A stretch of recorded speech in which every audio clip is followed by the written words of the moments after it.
nós vamos começar uma série de aulas dentro da perspectiva da confissão.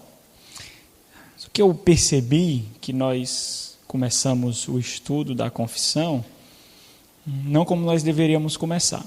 Nós abordamos de cara a confissão. E isso ia acabar resultando no conhecimento, talvez, por mais que nós aprofundássemos, ia ser um conhecimento um pouco mais superficial, ou ia ser complicado abordar alguns temas extremamente importantes para o conhecimento da teologia da confissão. E o que foi que eu então decidi?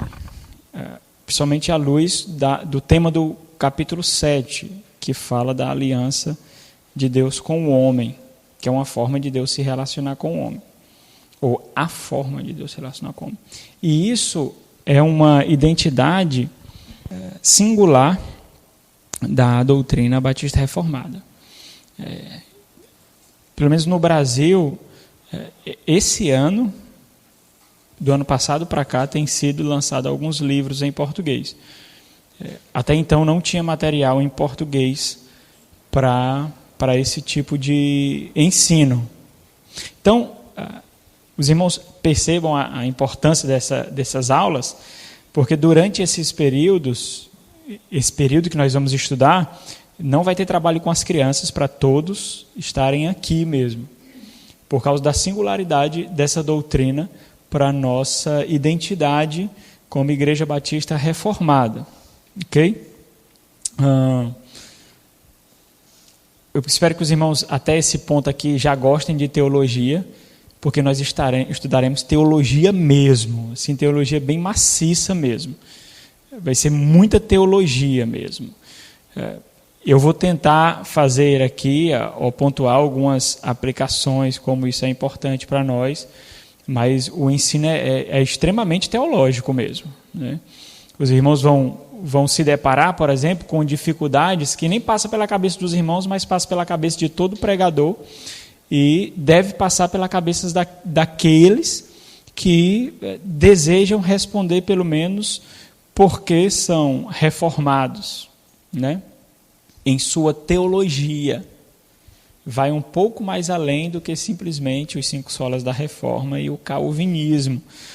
Na verdade, é um entendimento até mais acurado do que significa o calvinismo em sua essência. E isso dada não ao descobrimento, mas ao lançamento, ou à abertura desse tipo de ensino, pelo menos na teologia batista reformada no Brasil, né? É muito importante para nós conhecermos essa doutrina, meus irmãos. Então, assim, eu quero que os irmãos, à medida que nós vamos estudando, que os irmãos façam perguntas. Então, nós vamos ver muito. Eu acho que nós vamos passar, no mínimo, assim, 2 meses estudando isso. No mínimo, né? Pode ser bem mais do que isso. Então, assim, como é que nós vamos fazer? Eu vou começar bem do básico mesmo, pressupondo que os irmãos não sabem de nada, desde a discussão e da importância do estudo. Vai ser assim. E aí os irmãos já começam a pontuar algumas perguntas. Baixa mais um pouquinho, Chico, né?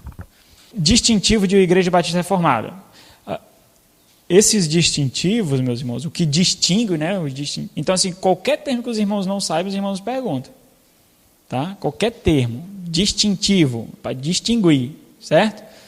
Então, os distintivos, o que distingue a Batista Reformada de um Batista não reformado, de um presbiteriano, de um pentecostal, não em seu comportamento, mas em sua doutrina, na sua teologia. Porque é por causa da teologia que ele tem determinados costumes. Porque uma pessoa organiza em sua igreja documentos de usos e costumes? Por causa da sua teologia. Porque a sua teologia exige isso, a sua teologia permite isso, anseia por isso. Porque diz que mulher não pode usar saia, porque diz que mulher não pode se pintar, usar brinco, porque diz que não pode bater palma, porque diz que não pode usar instrumento, porque não sei o quê. Por causa da sua teologia. É a sua teologia que faz isso, certo? Então, os distintivos aqui não é simplesmente superficial, mas é a base, porque é por causa da base que nós vemos, então, a superfície. Sem a base não tem a superfície, né? Ok? Por causa disso. Então, quais são, então, os distintivos? Nós vamos ver. Isso por causa, claro, do capítulo 7, que acabou dando esse estalo. Como nós vamos compreender direito ou de forma mais profunda a aliança com Deus, que perpassa por toda a confissão, se nós não compreendermos o significado, a profundidade dessa aliança. Então, esse estudo resultou dessa reflexão. Então, vamos ler aqui alguns versos. Vamos lá, Romanos 10, 10.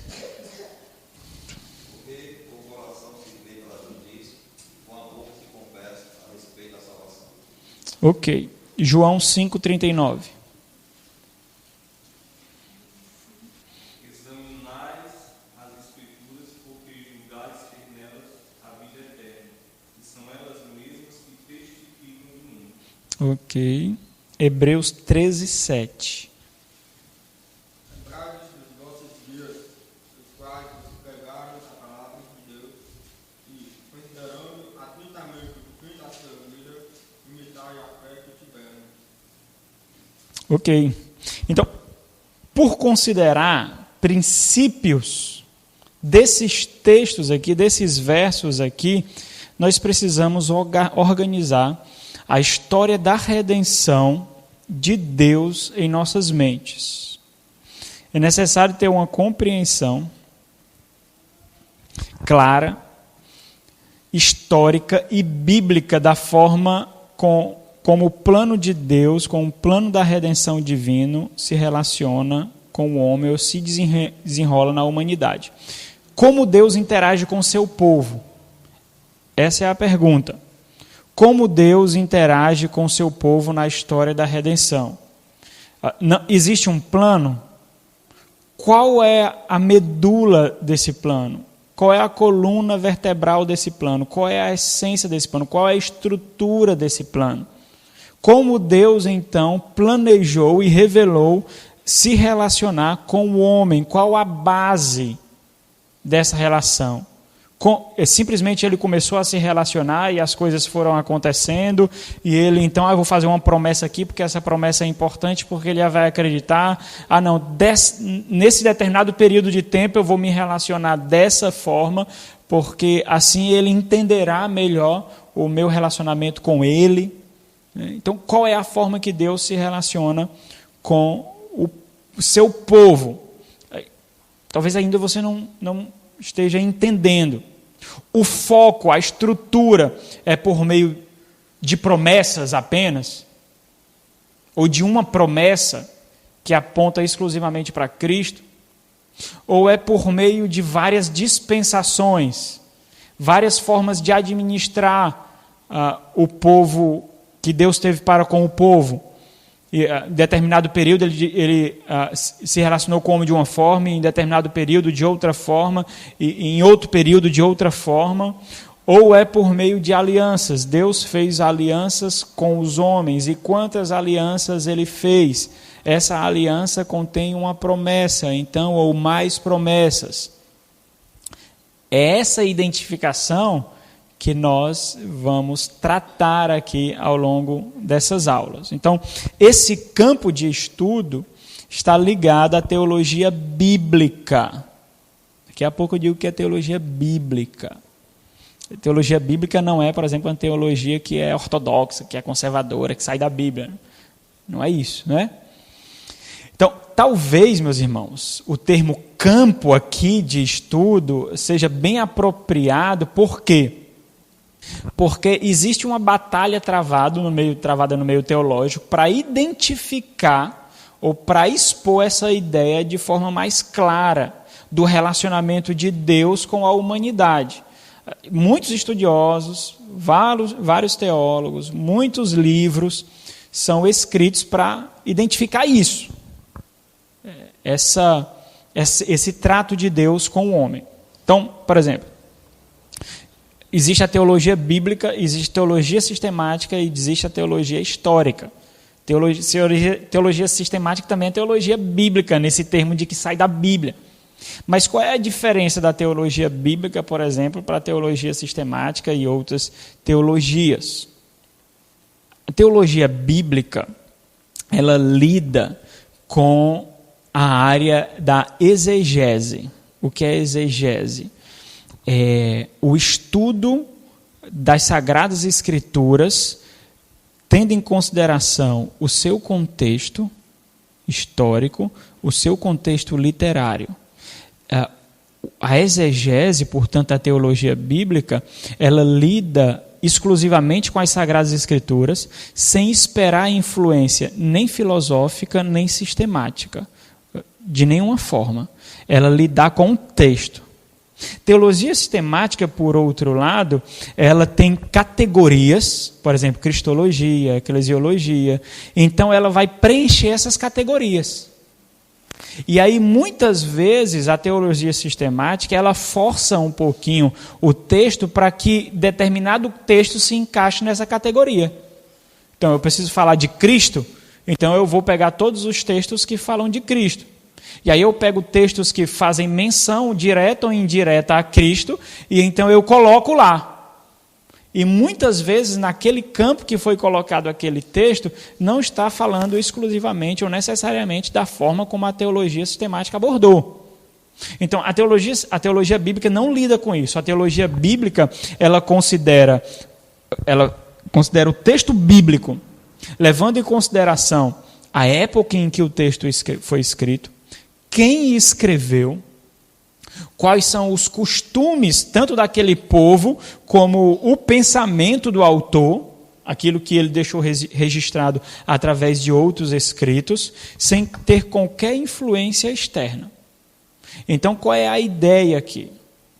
A ideia é que esse campo, então, ele lidar exclusivamente com as Sagradas Escrituras, buscando perceber, por meio de todo o enredo bíblico, de Gênesis a Apocalipse, um centro unificador, um ponto em que deixa claro a forma que Deus se relacionou com o seu povo. Então, nesse anseio desses estudiosos, nessa batalha, muitos estudiosos ao longo da história da igreja procuram identificar esse centro teológico, esse centro hermenêutico. Os irmãos sabem o que é hermenêutica?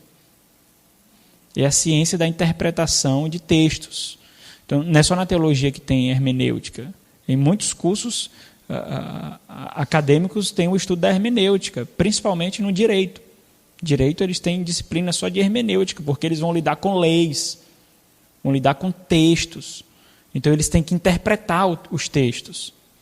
Então, esse centro hermenêutico, esse centro teológico, esse centro unificador, ele é buscado para identificar a forma de Deus se relacionar com o povo, entendendo que Deus ele tem uma organização, ele é organizado, ele tem uma linha pela qual ele segue. E, por consequência, a união, né, centro unificador de toda a Bíblia. A importância dessa identificação está no fato de impactar direta e substancialmente a interpretação das Sagradas Escrituras. Talvez os irmãos não consigam entender a importância disso. Mas, por exemplo, por que existem tantas denominações? Por que existem tantas ramificações teológicas? Por que existem igrejas que são calvinistas e igrejas que não são calvinistas? Por que existem igrejas pentecostais e igrejas que não são pentecostais? Por que existem igrejas que enfatizam a lei e as igrejas que detestam a lei? Isso é consequência desse ponto que eu estou falando para os irmãos, da forma como eles interpretam a relação de Deus com o homem. Mas existe mais consequências. Eu não sei se os irmãos já ouviram falar nesse termo, nesse centro unificador, nesse centro teológico hermenêutico. Outro termo que é utilizado também, outra definição, é uma chave hermenêutica. Hermenêutica é interpretação. Toda vez que os irmãos ouvirem hermenêutica, vem à mente interpretação. Então, a ideia dessa chave hermenêutica, ela faz alusão, por exemplo, ao abrir de uma porta. A ideia é de que, com essa chave hermenêutica, isso facilitará a interpretação de textos. Porque, com isso em mente, eu olho para as Sagradas Escrituras e entendo, por exemplo, o texto que o Jorge leu, da relação de Deus com Abraão e de qual foi o papel da lei nessa relação. A forma como eu entendo esse texto mudará drasticamente de acordo com essa chave hermenêutica. Mudará muito. Se os irmãos, por exemplo, forem para uma igreja pentecostal, eu não sei se os irmãos lembram, acho difícil, né? Mas eu preguei todo Gálatas aqui. Quando eu preguei esse texto, os irmãos lembraram, o pastor pregou esse texto dessa forma. Se os irmãos forem para uma igreja pentecostal, os irmãos ouvirão uma exposição completamente diferente. Por quê? Porque a chave de interpretação que eles têm na mente é diferente da minha. E isso faz com que eles olhem para as Sagradas Escrituras de outra forma. Por exemplo, igrejas neopentecostais e neopentecostais, principalmente as seitas que nós conhecemos por aí, neopentecostais, eles enfatizam de forma absurda a lei.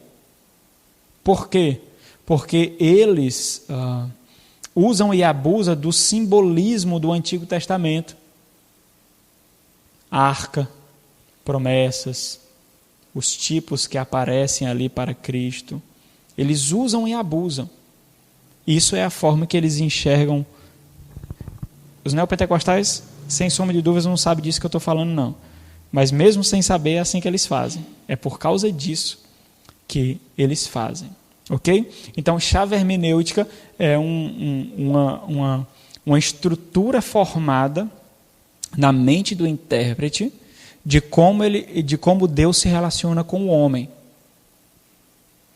Por exemplo, se eu entender que Deus se relaciona com o homem por meio de alianças, eu vou entender que Deus fez uma aliança com Abraão. E essa aliança estava incluído uma promessa que não apontava para o cumprimento incondicional da lei, mas para o descanso na fé daquele que viria, do descendente. Olha como já muda quando eu vou ler o texto. Certo? Ok. Como eu posso entender que aquela promessa com Abraão é exclusivamente para Israel? A igreja não está incluída. Então essa promessa deve ser cumprida.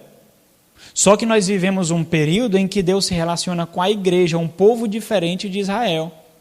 Então é necessário um futuro para que ele cumpra essa promessa e ele haja com Israel e deixe a igreja de lado. Ou então trate de uma forma com a igreja e trata de uma forma com Israel. Os irmãos percebem como a implicação desse tipo de entendimento resulta em algumas áreas importantes da igreja. Vamos continuar.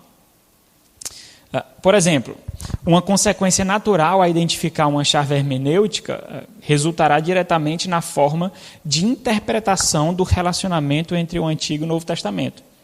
Por exemplo, esse tema, o uso do Antigo Testamento no Novo, foi o tema da minha monografia, do meu trabalho de conclusão de curso no seminário. Estudei exclusivamente sobre isso, observando um único texto das Sagradas Escrituras, observando um texto de 1 Coríntios que citava Isaías. Como o autor do Novo Testamento se relaciona com o Antigo Testamento? Por exemplo, é necessário responder questões como essa. Qual a relação entre o Antigo Testamento e o Novo? O Novo Testamento lança luz sobre o Antigo Testamento para melhor entendimento, para melhor interpretação. Qual é a prioridade hermenêutica na interpretação? Quando nós olhamos para o Antigo Testamento, é necessário, então, nós observarmos o Novo Testamento para que o Novo Testamento lance luz em pontos que ainda não estavam totalmente claros do Antigo Testamento ou não? Se nós estudamos o Antigo Testamento, nós devemos ficar exclusivamente no Antigo Testamento Por exemplo, como eu fico exclusivamente no Antigo Testamento? Eu pego o Salmo de número 22. É um salmo messiânico. Só que quando eu interpreto o Salmo 22, eu não vou, por exemplo, para a crucificação, para o Novo Testamento, e então eu interpreto o Salmo 22 à luz dos acontecimentos messiânicos do Novo Testamento. Eu deixo ele um pouco de lado e vou simplesmente no Salmo de número 22, interpreto o Salmo 22, de acordo com a realidade do autor do Salmo 22, do que o Salmo 22 queria dizer. E talvez no final eu faça algumas aplicações, mostrando que também aquilo apontaria para o Messias e tinha um significado mais profundo, um significado mais amplo no Messias. Os irmãos estão entendendo? Mais ou menos, né? Vamos lá, então. Outra questão que esse estudo responde. Quando considerado o progresso da revelação, né? O progresso da revelação é a ideia de que, de acordo com o desenrolar da história, Deus vai revelando o seu plano. Por exemplo, o autor de Isaías. Isaías não tinha tanta luz, essa ideia do progresso da revelação, não tinha tanta luz, tanta clareza dos cumprimentos, das promessas, das profecias, como Paulo teve, depois que muito do que foi predito foi consumado. Essa é a ideia desse progresso da revelação. Então, quando considerado o progresso da revelação, deve ser entendido uma maior ou menor continuidade ou até mesmo descontinuidade em relação a promessas, a profecias e ao povo de Deus. Ih, pastor, o que é que você está dizendo aí? Você não está falando nada. Qual é a ideia dessa continuidade ou descontinuidade? Por quê? Se eu entender uma maior continuidade da teologia do Antigo Testamento para a teologia do Novo Testamento, eu vou entender que a forma como Deus se relacionou com o seu povo no Antigo Testamento é a mesma forma que Deus se relacionou com o seu povo no Novo Testamento, só que existe um progresso revelacional. Deus vai se mostrando cada vez mais nesse relacionamento. Se eu entender que não existe essa continuidade, Deus se relacionou de uma forma no Antigo Testamento e de outra forma no Antigo Testamento, eu vou desprezar o Antigo Testamento, porque o que importa para mim é o Novo Testamento. É por isso que muitos falam assim: o Antigo Testamento é a época da lei, o Novo Testamento é a época da graça. O Antigo Testamento, Deus se relacionava com Israel. No Novo Testamento, Deus não se relaciona mais com Israel, agora é com a igreja. Os irmãos percebem? É essa a relação. Quando existe uma maior continuidade, eu entendo de que o povo de Deus no Antigo Testamento era chamado de Israel, mas era um povo de Deus. O povo de Deus no Novo Testamento é chamado de igreja, só que continua sendo o único povo de Deus formado de judeus e gentios. Existe uma continuidade. Quando existe essa descontinuidade, eu vou entender que Deus tem dois povos: Israel e igreja. Essas continuidades ou descontinuidades de promessa. Eu vou entender que as promessas feitas a Abraão e aos judeus, elas não passam completamente para a igreja. Existem promessas políticas, econômicas e nacionais que precisam ser cumpridas exclusivamente a Israel enquanto nação. Por quê? Porque existe essa ruptura, essa descontinuidade. Certo? Vamos continuar. Então, qual é, ainda mostrando a necessidade, né, dessa pesquisa, desse estudo? Outra consequência inevitável é a relação, por exemplo, como eu falei, do povo de Deus ou dos povos de Deus. Se Deus tem um povo ou se Deus tem dois povos. Descrito nos testamentos. O que também pode identificar alguma relação de continuidade ou descontinuidade. Por exemplo, o que o Israel do Antigo Testamento significa em relação à igreja do Novo Testamento? Essa é uma pergunta que deve ser respondida de acordo com esse estudo aqui que nós fazemos. Os irmãos, por exemplo, eu fui para igrejas, já fui a igrejas, em que lá tinha uma bandeira gigantesca de Israel e uma bandeira gigantesca do Brasil. Por quê? Porque eles identificam ali dois povos. Literalmente, dois povos. Identificam que Israel é superior à igreja. A igreja é um plano B no plano de Deus. Porque o trato com Deus ainda é com o seu povo exclusivo, que é Israel. Então, por exemplo, eles identificam, por exemplo, aquele mandamento de Jesus que nós devemos pregar em Jerusalém, em Samaria, em toda a Judéia, o Evangelho, e muitas dessas igrejas, elas enviam missionários primeiramente para esses locais. Jerusalém, Samaria e toda a Judéia, e depois para os confins da terra. Qual o trato de Deus e o futuro para ambos, ou não, os povos no plano de Deus, ou se há distinção? Por exemplo, aqueles que identificam a maior descontinuidade em relação aos povos de Deus, e por consequência, isso é consequência da leitura dos dois testamentos, ou do trato de Deus tanto no Antigo como no Novo Testamento, vai dizer o seguinte, olha, Deus irá tratar com Israel quanto nação, e não será simplesmente uma questão espiritual.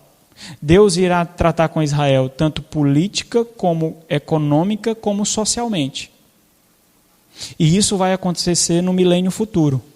No milênio futuro, inclusive, até os sacrifícios vão ser restaurados. Deus vai lidar exclusivamente com Israel. Essa é uma leitura de maior descontinuidade.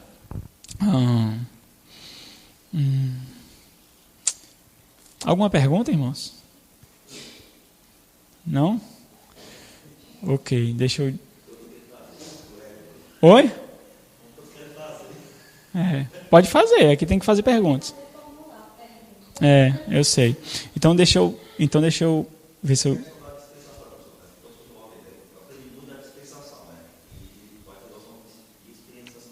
Uhum. Amanda, pronto, vamos pegar aqui o microfone, porque está sendo gravado, então é bom falar no microfone.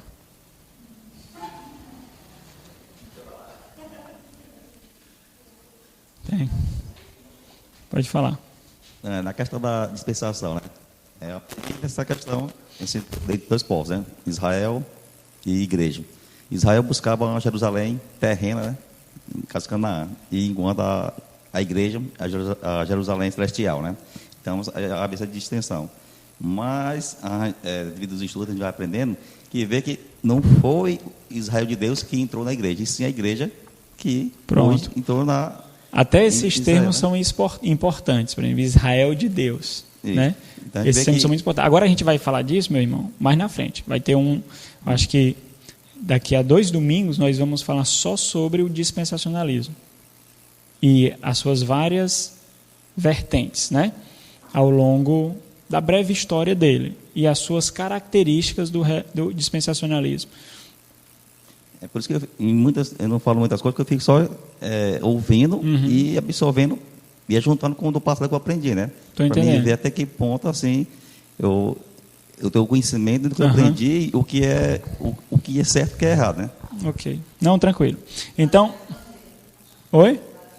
Eu sei, a igreja que eu estou dizendo era dessa linha mesmo. O pastor saudava a igreja em hebraico, para você ter ideia. Ok, então qual o trato de Deus, o futuro dos povos? Pronto, uma característica desse tipo de identidade é uma característica extrema, é uma exaltação escatológica absurda. Eles tinham eles têm uma paranoia para as coisas do fim, para o futuro, porque eles anseiam justamente por isso. Por exemplo, tem uma associação, um grupo de pessoas, uma instituição chamada da Meia-Noite. Pronto. Extremamente dispensacionalista, e as suas conferências que acontecem em Gramado, no Rio Grande do Sul, são todas escatológicas. Ano passado foi a última, Não vai acontecer mais, porque eu acho que faltou tema da escatologia. Todo ano é escatologia. Todo ano é escatologia. Todo ano. Então, eles olham muito para esse futuro esperado da consumação. Por exemplo, pessoas que têm esse tipo de pensamento rejeitam a organização do Estado palestino. Porque não, a terra é de Israel. Não pode. O palestino não pode ter um Estado. Não, nunca teve, vai roubar de Israel e tal, e tal, e tal. Por causa da exaltação em demasia de um povo como diferente do outro. Então, consequentemente, mais outro ponto, dada a importância dessa pesquisa, a relação, por exemplo, entre lei e evangelho também é colocada em pauta, também é colocada em discussão. Quando foi dado a lei, no Antigo ou no Novo Testamento? Os irmãos não sabem disso, não? Rapaz, eu quase tremi agora. Se a lei foi dada no Antigo Testamento, essa continuidade, os irmãos já começam a entender, ó, continuidade, descontinuidade, ou qual proporção de continuidade, ou qual proporção de descontinuidade. Existem várias linhas que pontuam ou uma ruptura completa ou uma ruptura parcial. Então, percebendo essa continuidade no trato de Deus com a humanidade, no seu plano de redenção, qual o significado da lei para os cristãos nos dias atuais? Qual? Essa linha dispensacionalista, muitos vão entender que não existe nenhum. Então, pronto. Então, por exemplo, não tem nenhum significado. Para alguns. Para outros, não. Para outra linha vai dizer assim, existe uma certa continuidade, mas não tão grande. Aquelas leis que foram afirmadas por Jesus e os apóstolos no Novo Testamento continuam. Então aqui existe uma continuidade, mas não tanta. Existe outra linha que diz assim, a lei não aponta mais para algo, porque o algo já veio, que é Jesus Cristo. Mas a continuidade da lei, enquanto os seus princípios para a santificação ainda existem. Então existe uma continuidade aqui. Os irmãos, teve um debate na Escola Charles Spurgeon, os irmãos podem assistir isso, com o pastor Roque, que é de uma linha dispensacionalista, e o pastor Heber Carlos de Campos Júnior, que é uma linha aliancista. E eles debateram justamente sobre isso, o papel da lei para a igreja atual. Em quase 2 horas no site da Escola Charles Spurgeon. Então, conforme pode ser observado, há muitas implicações hermenêuticas, interpretativas, que por sua vez resultam em distinções, por exemplo, distinções da eclesiologia. O que é eclesiologia? Estudo da igreja. Qual é a distinção sobre a eclesiologia? É a forma como a minha igreja vai ser estruturada. Uma igreja que entende, por exemplo, que existe outro povo que não é ela somente. Ou uma igreja que entende que os infantes também podem ser membro, que são as igrejas pedobatistas, igrejas presbiterianas. Então a eclesiologia muda. É tanto, meus irmãos, que quando essa confissão ela foi desenvolvida, ninguém nem pensava em dispensacionalismo, porque não existia. O debate na confissão é com os pedobatistas. Existe algo parecido com os dispensacionalistas que nós vamos ver. Mas não existia discussão com os dispensacionalistas. Então a minha ênfase, eu vou mencionar aqui o dispensacionalismo para os irmãos terem uma visão do que e das críticas ao dispensacionalismo. Aí eu vou fazer menção aqui, mais por efeito de informação mesmo. E aí os irmãos vão entender o que é dispensacionalismo, para quem não sabe ainda. Então, quem não sabe, eu não vou dizer o que é agora, vai ter que vir para a aula. Né? E aí eu vou fazer isso porque foi no final do século, nos meados do século XVIII, que essa doutrina foi organizada, sistematizada. Então, não existia essa discussão com o dispensacionalismo. O ponto de discussão aqui é o pedobatismo. É a membresia da igreja. É o significado da aliança. Então, isso muda em sua eclesiologia. Mas também esse entendimento vai mudar em sua escatologia. Por quê? Porque existem aqueles, já os que têm uma linha mais de descontinuidade, que são os dispensacionalistas. Essa linha mais de maior descontinuidade. Esses, então, têm uma escatologia. O que é escatologia? A doutrina das últimas coisas, do fim dos tempos, né? Tem uma escatologia muito diferente. Por quê? Porque existe um milênio para Deus tratar com Israel, e nesse milênio, que é uma pedra difícil de ser retirada, que é a ideia de ser retomado, por exemplo, os sacrifícios no milênio. Se existe o Cristo reinando ali no trono de Davi, para que então vai precisar dos sacrifícios? E então Deus tratará com um povo diferente da igreja, né? Então isso muda um pouco a sua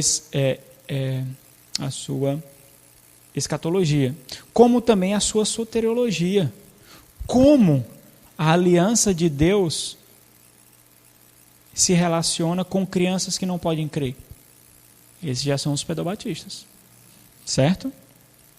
São os presbiterianos. Vocês sabem o que é pedobatismo? Pedobatismo? O que é? Diga aí, gente.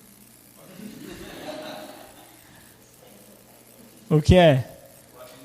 Batismo de criança. Pediatra, né? O que cuida da criança. Então, pedobatistas são aqueles que incluem as crianças como membros da igreja, como participantes de uma aliança. Mas como que, se nessa aliança só quem pode participar são aqueles que creem?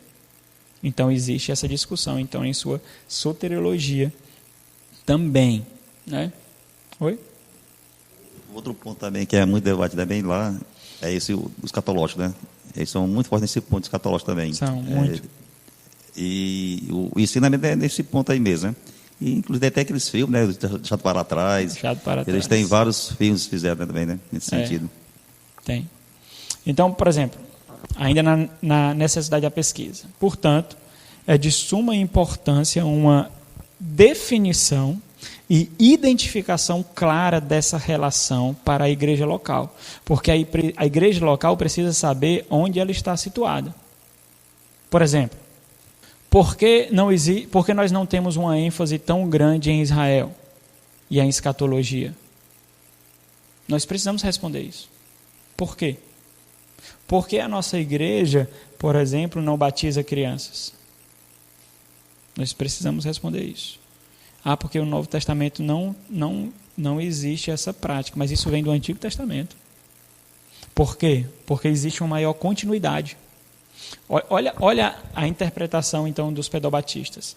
A circuncisão do Antigo Testamento, que era feita ao 8º dia, se transformou em batismo no Novo Testamento, porque existe essa total continuidade.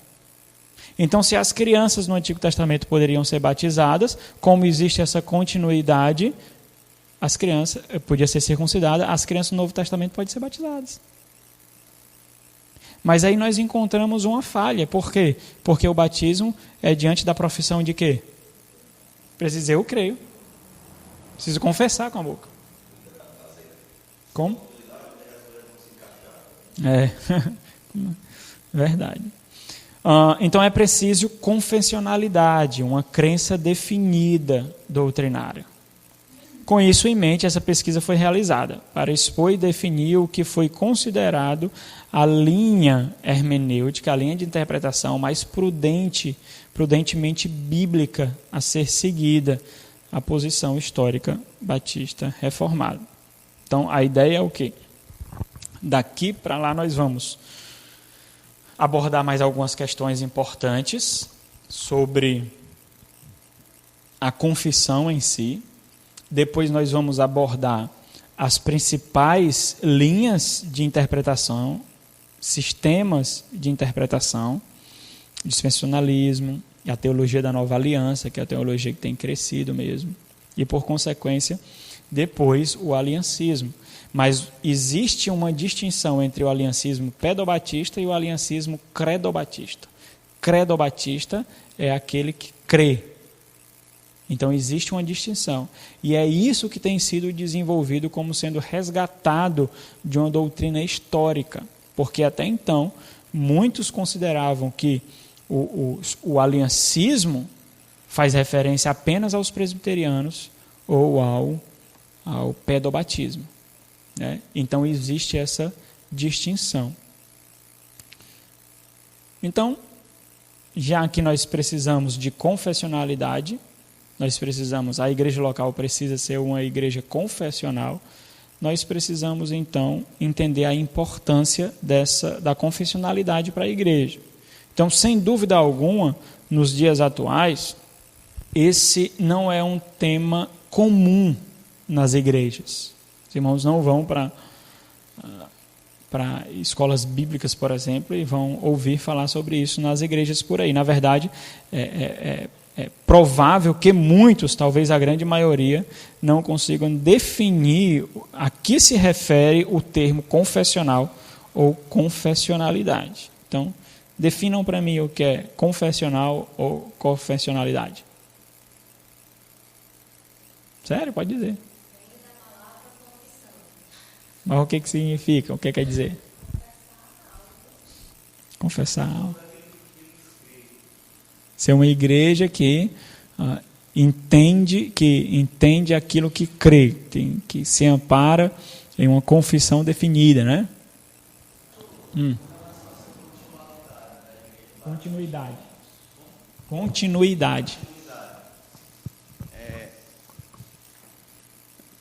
Deixa eu ver se eu consigo mesmo perguntar. Pronto. A Igreja Batista, ela crê, né, nessa continuidade do Antigo Testamento e o Novo. Qual Batista? Reformada. Pronto. Ela crê, né? Mas de forma diferente dos presbiterianos. Bem diferente. Em pontos essenciais. Tanto quando fala da doutrina da igreja, quando fala da doutrina da salvação. Pontos extremamente essenciais. Que é isso justamente que não é levado em conta quando fala sobre essa continuidade ou aliancismo. Por causa de entender que todo aliancista só deve ser igualado aos presbiterianos. E aí nós vamos entender por que eles batizam crianças. É por causa dessa interpretação das Sagradas Escrituras do Antigo Testamento. Não é uma interpretação do Novo Testamento. Eles partem do Antigo, né? E nós vamos ver mais na frente, bem mais na frente, em que ponto os batistas reformados interpretam diferente. E essa doutrina é uma doutrina essencial para a teologia batista reformada. Então, vamos definir aqui o credo, a confissão, né? Um credo, essa confissão, né? Ela é um credo ou uma regra de fé ou um símbolo. É uma confissão de fé para uso público, ou uma forma de palavras estabelecendo autoridade em certos artigos, em certos campos ou categorias de fé, que são considerados fundamentais ou para a salvação, ou pelo menos para o bem-estar da igreja cristã. Isso é um credo, isso é uma confissão. É onde nós escolhemos pontos essenciais daquilo que nós confessamos, que nós entendemos que saem das Sagradas Escrituras, e nós sumarizamos, nós categorizamos e mostramos isso para que a igreja e para que o crente, o cristão, tenha definido muito claro o que ela crê. Por exemplo, o que ele crê sobre o batismo? O que ele crê sobre Deus? O que ele crê sobre a Trindade? O que ele crê sobre Cristo? O que ele crê sobre as últimas coisas? O que ele crê sobre expiação? O que ele crê sobre o homem? Para você ler isso, você vai ter que fazer um estudo acurado das Sagradas Escrituras. Então, as igrejas, elas estruturam isso de forma resumida em uma confissão, para se distinguir de heresias, de seitas ou de outras ramificações teológicas. Então, ser confessional, portanto, significa ter um credo, ter uma confissão definida, resumida, que expresse os distintivos da nossa fé, A confissão, então, nos distingue. Às vezes, os irmãos, quando nós estamos dando aula aqui, os irmãos veem nós fazendo uma comparação em relação à confissão de fé de Westminster e à confissão batista de 1689. E ali nós mostramos pontos de divergência ou pontos em que um tem algo e o outro não tem. Mas por que nós fazemos isso? É isso que nós vamos estudar na próxima semana. No próximo domingo, se Deus permitir, nós vamos ver as fontes e por que isso acontece. Né? Então, a importância de uma confissão, especialmente nos dias atuais, se dá justamente por causa da confusão doutrinária que assalta a igreja contemporânea. O cristão hoje não sabe mais o que ele crê sobre doutrinas fundamentais da fé cristã. Isso tanto em igrejas ortodoxas quanto em igrejas emergentes. Os cristãos, os membros de igreja, eles não sabem mais o que eles creem a respeito de doutrinas fundamentais. Ou se eles sabem o que eles creem, eles não conseguem definir, eles não conseguem falar sobre isso. Os credos, as confissões são importantes, por quê? Porque você pode estudar em casa com o seu filho e pode descrever isso de forma sumarizada. É só você abrir uma página e olhar. Né? Em muitos aspectos, isso é resultado da ruptura que as igrejas modernas fizeram com seus antepassados históricos. Existe um grande desprezo pela história. A história da igreja é uma história de igrejas confessionais. O problema que ocasionou isso é por pensar que nós não temos nenhuma responsabilidade com o passado. Nós não somos herdeiros de nada. Se eu quero, então, abençoar a igreja, eu alugo um prédio, compro algumas cadeiras e boto uma igreja. E eu nasci ali. Toda a história para trás de mim não importa nada. Nem a sua teologia, nem a sua construção doutrinária, nada. O pastor Heber Carlos de Campos, ele escreveu o seguinte: a igreja de Cristo sempre foi uma igreja confessante, porque a genuinidade da nossa fé tem que ser evidenciada naquilo em que cremos e confessamos. Temos que ter a ousadia de afirmar clara e abertamente, e de preferência, de forma escrita, as coisas em que cremos. Em todas as épocas, os crentes foram chamados a expressar a sua fé de uma forma confessional. E aí, os irmãos têm ideia um pouquinho dessas construções de credos e confissões ao longo da história. Aqui tem pouquíssimo material para mostrar para os irmãos. Nós vemos logo no início, por exemplo, o credo apostólico, que foi redigido no século II e foi editado no século IV. Por exemplo, os irmãos têm noção do que é isso? Porque João viveu até o final do século I, o último apóstolo. E já no segundo século já tinha uma herança daquilo que resumia ou que estabelecia os limites da confessionalidade da fé cristã. Se você ler o credo apostólico, você vai ver que você não pode, se você não subscrever algum dos pontos ali, você não pode se dizer cristão. Pois pegue o credo apostólico. Se algum dos pontos nós cremos, tal, se você não subscrever, se você não tiver acordo com um daqueles pontos, você não pode dizer que é crente. Só um. Você não pode dizer. Então, o credo apostólico é a herança dos apóstolos, do ensino apostólico, para aqueles irmãos, de forma muito sumarizada. Né? Nós vemos, por exemplo, os credos, meus irmãos, eles foram escritos para responder a ataques, a heresias, a seitas, a ensinos heréticos. Então, sempre que eles foram desenvolvidos por causa de uma necessidade de distinção e correção da fé cristã. Por exemplo, o credo niceno e também o credo de Constantinopla, foi a formulação tanto da Trindade como a discussão cristológica a respeito da divindade de Cristo. Isso em resposta, por exemplo, ao arianismo, que dizia que Jesus Cristo não era Deus. O credo de Calcedônia também falou da cristologia, especialmente das duas naturezas de Cristo, que Cristo era 100% homem e 100% Deus. O credo atanasiano também tratou da cristologia. Por causa desses credos dos pais apostólicos, por exemplo, nós não temos mais que tratar dessas coisas. Nós não temos mais que estudar e discutir profundamente sobre a Trindade, porque isso já foi feito. Sobre as duas naturezas de Cristo. Nós não precisamos mais, porque isso já foi feito, já foi definido. Sobre a divindade do Senhor Jesus Cristo, sobre o nascimento virginal do Senhor Jesus Cristo. Isso já foi estudado, isso já foi definido, isso já foi escrito. Nós bebemos dessa fonte. Nós nos alimentamos dessa fonte histórica.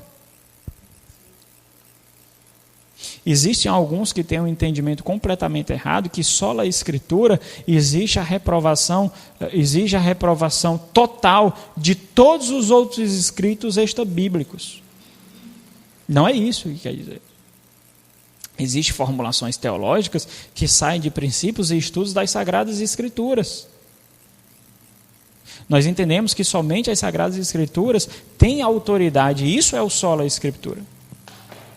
E aqueles ensinos, aqueles escritos que saem, que resultam, que refletem a fidelidade das Sagradas Escrituras, são também instrumentos de Deus para a nossa edificação e meio de graça para nós. Então, por exemplo, não é mais espiritual aquele que diz, eu não compro Bíblia de estudo. Porque Bíblia de estudo, ela é uma Bíblia engessada. Ela já condiciona você a ter uma interpretação das Sagradas Escrituras. Por isso que eu leio Bíblia sem notas de estudo. Eu estou falando porque eu já encontrei pessoas que falaram isso. Eu não leio outros livros. Eu só leio a Bíblia. Porque a Bíblia é a palavra de Deus. A compreensão de uma pessoa que fala isso é a compreensão de que ela está sendo extremamente espiritual. Mas não é. Ela está sendo extremamente ignorante. Há uma grande resistência dos pentecostais, né, assembleanos, com relação a isso. Até distrata muito os batistas, acham frios ou coisas desse tipo, por conta da teologia, né, que eles gostam. Os batistas têm o costume de estudar e procurar outros livros. Isso, né? Isso mesmo. Depois disso, nós vimos também algumas confissões e catecismos, alguns documentos sendo tratados na chamada Idade Média. Alguns consideram chamá-la de Idade das Trevas justamente por isso, porque teve pouquíssima produção intelectual. Nós encontramos pouco material de produção intelectual ali. Por isso que depois vem o iluminismo, né? A renascença depois... A renascença resulta na reforma, que é esse descobrimento dos escritos antigos, que é justamente esses credos aqui, os escritos antigos, a língua grega, por exemplo, a filosofia, por exemplo, e essa renascença resulta então na reforma. E depois nós vemos ali o iluminismo. Aí nós vemos aqui a confissão de Augsburgo, nós vemos aqui a confissão escocesa, a confissão belga, o catecismo de Heidelberg, nós vemos a confissão helvética, nós vemos os cânones de Dort e muitos outros que eu poderia citar aqui para os irmãos. Você vê que não está nem aqui nem a confissão adotada pelas igrejas presbiterianas e reformadas e nem a confissão batista. Nós vamos tratar isso depois. Muitos poderiam ser colocados aqui. Então, a elaboração dos credos e confissões sempre foi em resposta a alguma agressão contra a fé cristã ortodoxa. Nasceram de combate às heresias, sejam em surgimentos em diante da devastação já feita. Os credos e confissões deixam um rastro histórico na igreja local. Quando nós nos posicionamos adotando credos e confissões, nós mostramos que atrás de nós teve ou tiveram alguns antepassados que formularam as doutrinas que nós seguimos hoje. Nós não nascemos num vácuo. Nós não nascemos sem qualquer relação com o tempo. Mostra que ela, a igreja, não está perdida no tempo e não surgiu no vácuo. Pastor Heber Carlos de Campos, aqui é o pai, não é o filho, ele diz o seguinte: as igrejas reformadas sempre primaram pela elaboração de credos e confissões.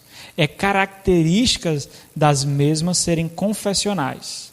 Com base nas afirmações confessionais da Escritura, as igrejas reformadas viram a necessidade de possuírem uma identidade teológica.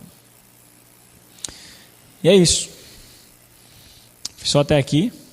Próxima semana nós vamos estudar a substância da Confissão de Fé Batista de 1689.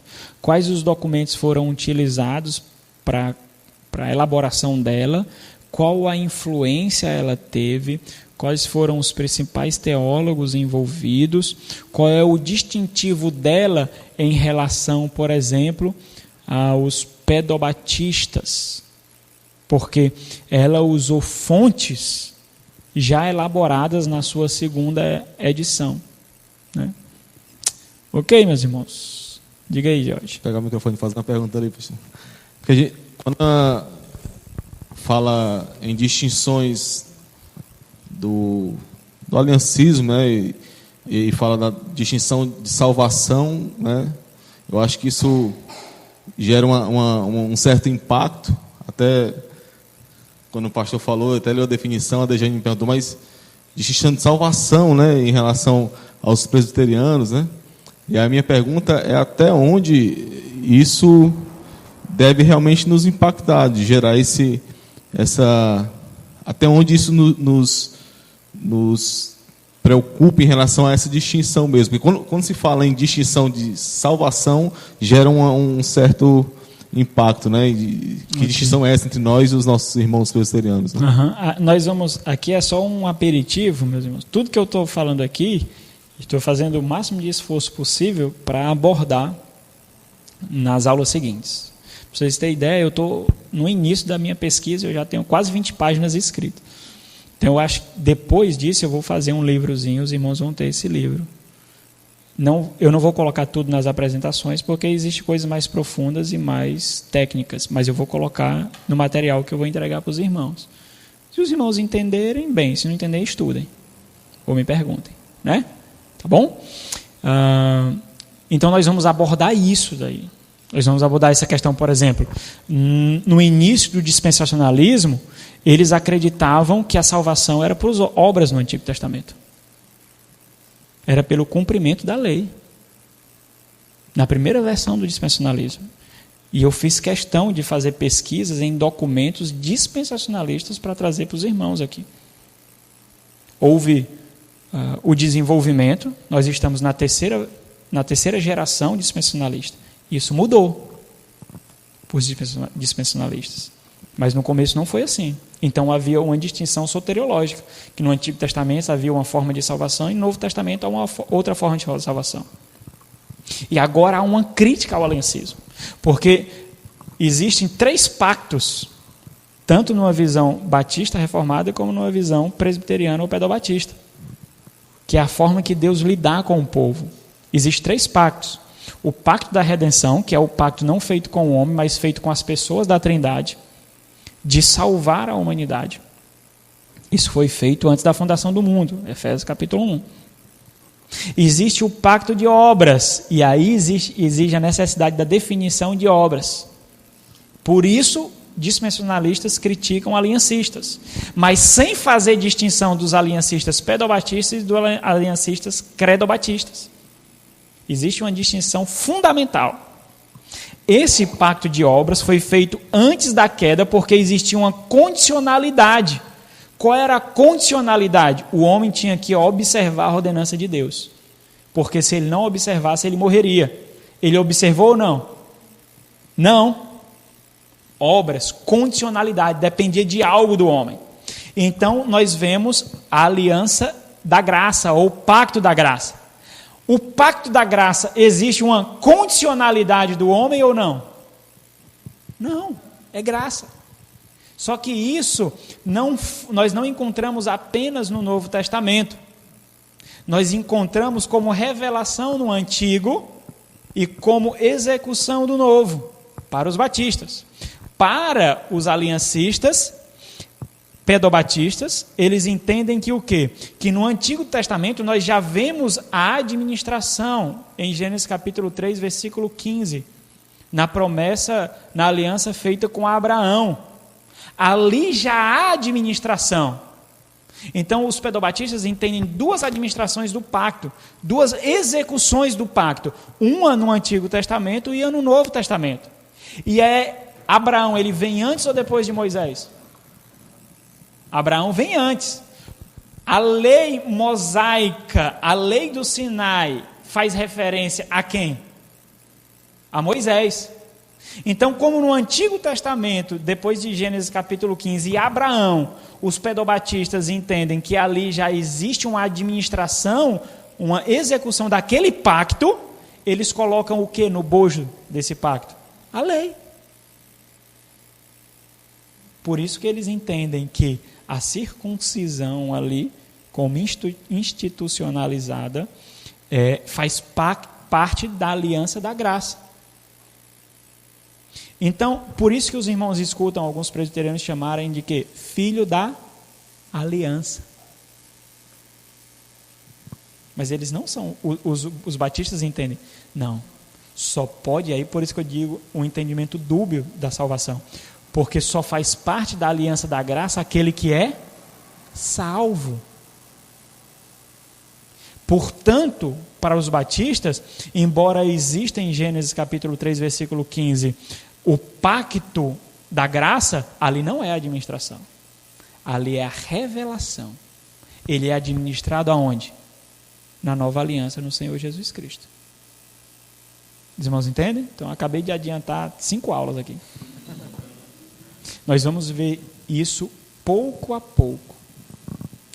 Pouco a pouco. Por isso que a nossa distinção maior, eu vou fazer menção aqui por causa do tempo em que nós vivemos. Mas a nossa distinção maior não é com dispensacionalismo. Não é, a nossa distinção não é com os dispensacionalistas. Isso é nítido. Nós somos completamente distintos dos dispensacionalistas. A nossa distinção é com os pedobatistas, com os presbiterianos. E é isso que nós precisamos entender. Porque os batistas reformados beberam muito da fonte dos pedobatistas. Só que quando eles chegaram nesses pontos, eles disseram, não, isso aqui eu não posso beber não. Isso aqui nós temos que alterar. Nós temos que modificar isso. Isso nós não cremos. Governo de igreja, autoridade da igreja local e não de um corpo de presbíteros ou de autoridade superior à igreja ou igreja supralocal. Eclesiologia, membresia, não. Só é membro da igreja aqueles que são crentes. Os que não são crentes não podem ser membros da igreja. E eles faziam a distinção. Não, mas as crianças, os pedobatistas faziam a distinção. Não, as crianças são membros da igreja visível, mas eles não são membros da igreja invisível. Então, eles faziam uma distinçãozinha, uma forma de sair pelas beiradas. Os batistas disseram, não. Só pode ser membro da igreja aquele que faz a confissão de fé. Porque não existe uma forma de participar da aliança da graça, da aliança salvífica incondicional ao homem, senão por meio da profissão de fé em Cristo Jesus. E as crianças não podem proferir a fé. Esse selo da circuncisão, como participante do pacto, eles dizem então que é um selo externo. Não é um selo interno, os pedobatistas. Esse selo não pertence ao pacto da graça. Não. O selo do pacto da graça é o selo onde? No coração. Por quê? Porque a administração do pacto da graça, a execução do pacto da graça foi apenas na nova aliança. Ao longo das alianças, por exemplo, a aliança de obras ou condicional feita a Adão, a aliança feita com Noé, que é uma aliança de preservação, não mais destruirei a criação com água, é uma aliança de preservação. Nós vimos uma aliança com Abraão, e aqui é a revelação da aliança da graça. Depois da aliança com Abraão, nós vimos a aliança com Davi. E cada uma desse desenvolvimento dessas alianças, essa aliança que foi revelada a Abraão, vai ganhando mais amplitude, vai ficando mais clara. Então, quando chega em Cristo Jesus, nós vemos essa nova aliança, que faz um contraste com a antiga aliança. Qual é a antiga aliança? Não é a aliança de obras e nem com Abraão. É uma aliança mosaica, a aliança de lei. É completamente diferente a nova aliança com a aliança com Moisés. E aí nós vemos a execução. Ok, meus irmãos? Então é isso, nós vamos muita coisa para nós estudarmos, muita coisa.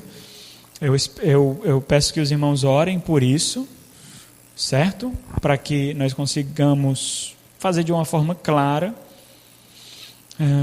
Não vai ser tão objetiva, né? Nós vamos estudar um bocado aqui, mas que seja de forma clara. Então os irmãos vão pensando sobre isso, refletindo sobre isso. Próxima semana eu já vou trazer uma parte do material para os irmãos, vou imprimir e tal, e entregar uma parte para os irmãos. Preciso dar uma revisada e tudo. Aí no final de tudo, que eu vou ver se eu entrego completo, depois de passar para alguns colegas para fazer revisão também, né? Porque até então só eu que estou revisando mesmo. Então, como é algo um pouco complexo, eu quero que alguns colegas revisem e tal, especialmente para não fazer espantalhos de outros sistemas teológicos. O que é espantalho? Espantalho é você definir um sistema teológico de acordo com o que você acha e você bater nele. Por isso que é necessário estudar as fontes originais daqueles sistemas, né? Então, meus irmãos, os irmãos vão orando por isso, tá bom? E façam as suas considerações, escrevam em casa as suas dúvidas. Os irmãos trazem, e aí, se for possível, eu já respondo aqui. Se não, eu disse, aguenta aí que na próxima aula nós vamos responder isso daí. À medida que os irmãos forem escutando, forem estudando, vai ficando mais fácil para os irmãos elaborarem perguntas. No começo é difícil, porque você não sabe nem o que perguntar direito. No começo fica tudo embaralhado. Como é que isso se dá? Vamos orar para agradecer a Deus. Ok? Então, meus irmãos, nesse início, aqui é a introdução. Nós vamos ter umas 4 aulas de introdução. Nesse início, vai ser bem teológico. Quando eu digo que é bem teológico, eu digo que nós não vamos usar tantos textos bíblicos, porque é a explanação das doutrinas que foram solidificadas.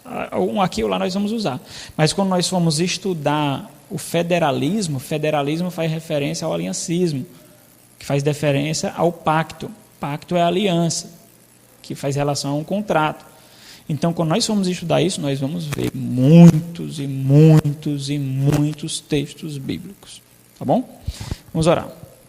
Santo Deus, nós louvamos o Senhor por Tua graça e por Teu amor. E pela iluminação que o Senhor tem nos concedido.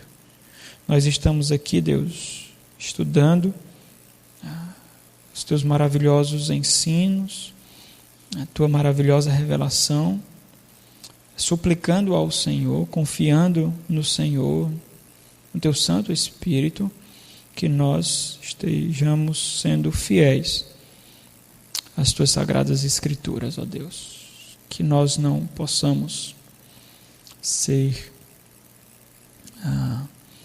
influenciados simples e exclusivamente por pensamentos de homens, mas que nós sejamos impactados e influenciados pelas Tuas Sagradas Escrituras.